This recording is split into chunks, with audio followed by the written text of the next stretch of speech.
Samir, qanaqa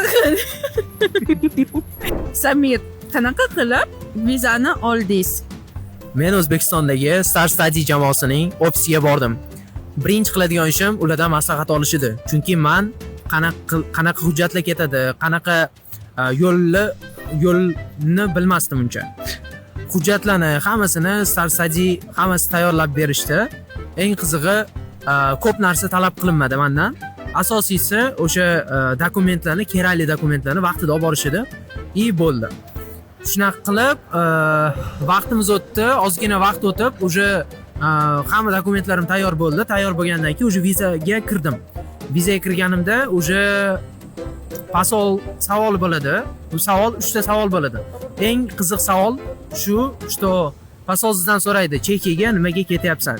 Ya'ni sizlarning maqsadinglar bo'lishi kerak Chexiyaga kelishdan.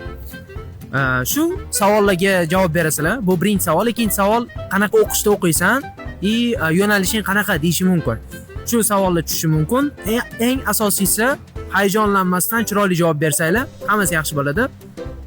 O'shaning uchun yaxshi tayyorlanish uchun Star Study jamoasiga tezda yozamiz. Kommentariyalarga pluslarni qoldiramiz. Biz aloqaga chiqamiz hammamiz.